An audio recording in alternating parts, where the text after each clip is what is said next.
So we're going on an emotional roller coaster. Do you mind if I join you? Coming down, baby. Woo! I want to take this ride with you all, so we're just going to do this together. All right, here we are. I think I'm ready. Not really, but we're ready. 5, 4, 3, 2, 1. The roller coaster, the staple of any amusement park. A marvel of engineering, my love language, and most people's fears. Tonight, I want to take a satirical look at some of the elements of a roller coaster and loosely connect them to the fears of our everyday lives. But first, let's see how we got here. I have always had a passion for roller coasters. Some would say an addiction, but I say a passion. As a kid, I would watch VHS tapes every night, 2 of them, America's Greatest Coasters and America's Greatest Coasters 2.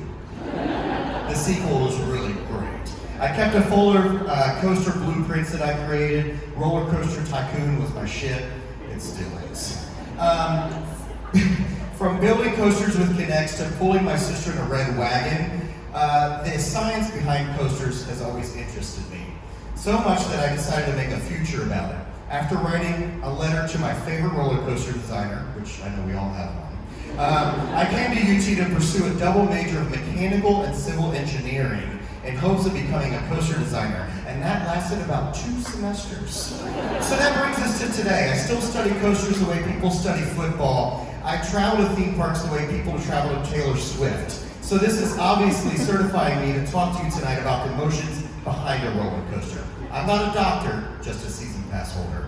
So, when the gates open, please proceed to the next seat, secure all police articles, finish your drinks, fasten your seatbelt precisely, and pull down your restraint and prepare to launch. Please keep all legs and arms inside the train at all times, and enjoy your ride. Woo!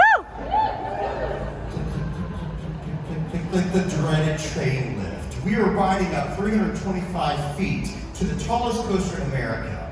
This is Fury 325 at Carowinds, located in Charlotte, which is just as tall as the First Horizon building downtown.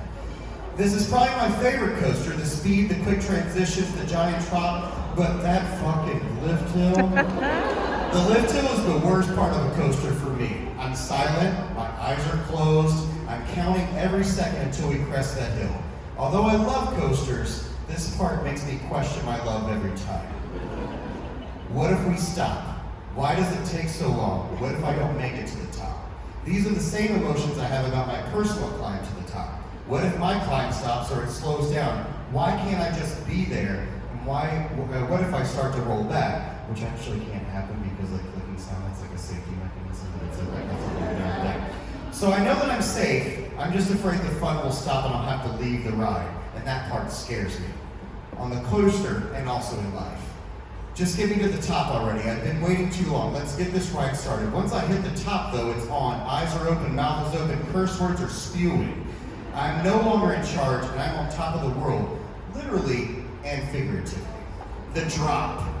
That empty feeling in the stomach, the weightlessness. Here we are hanging off the edge of SheiKra at Busch Gardens, Tampa, America's first dive coaster, which is famous for hanging riders over the 200-foot drop for multiple seconds before plunging them down 90 degrees at 70 miles an hour. Some people are cringing already. This is the feeling dreams are made of. I love that feeling, the adrenaline floating out of your seat and the heart in your throat. So much that it's now how I measure a first date, that weightless, breathtaking, out-of-body feeling. I'm gonna go for the ride. Never mind. Anyway, stop. Roller coaster. A lot of us can't take this. Why? The feeling of being out of control, the feeling of falling and failing to make it back up. I want everyone to know, no matter how big your drop, you'll get back up. You will rise back up and crest that next hill. Just like a coaster, use that energy and inertia from the first drop and push yourself up back to the next hurdle. Woo! But after that first drop, there's always a loop. The classic teardrop loop, the corkscrew, the Immelman, the Cobra Bro, the Heartline roll, or maybe a diving loop, just to name it. It flips us around, presses us against the seat, making us feeling disoriented, all while snaking through the winding track. Sometimes these are quick flips, sometimes these are slow and controlled. Either way, I'll do some rotations. Right now, we are soaring through the first loop on Wild Eagle at Dollywood, America's first wing coaster. A style of train that sees riders on the side of the track with nothing above or below you, a true flying sensation.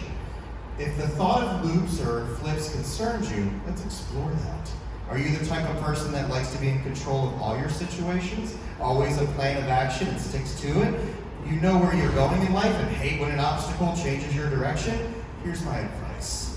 Enjoy the ride. You may see life differently, especially when you're upside down at 100 feet in the air.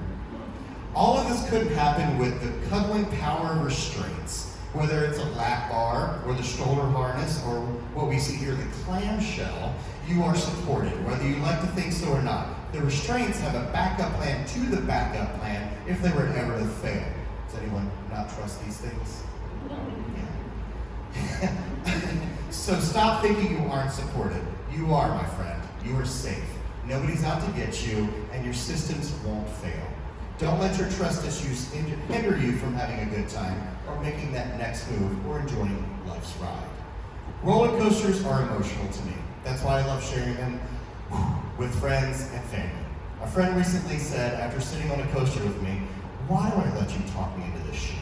At this time, I made some silly remark, but honestly, it was because I love roller coasters so much, and I want to have people around me when I'm at my most joyful and when I can make new memories with them. This coaster right here is the Loch Ness Monster at Busch Gardens, Williamsburg. It's a core memory for me. It was my first looping coaster, and I rode it with my dad in 1995, the year before he died. Its interlocking loops were a first of its kind, and to this day, it's the only coaster with interlocking loops, and I want to say for a good reason. So I hope you feel safer taking on a ride on a coaster and maybe even trying a different track in life. We have to end our ride. When this train comes to a full and complete stop, lift up on your restraints and exit to the left. Thank you for riding my emotional roller coaster here at PechaKucha, and enjoy the rest of your night here.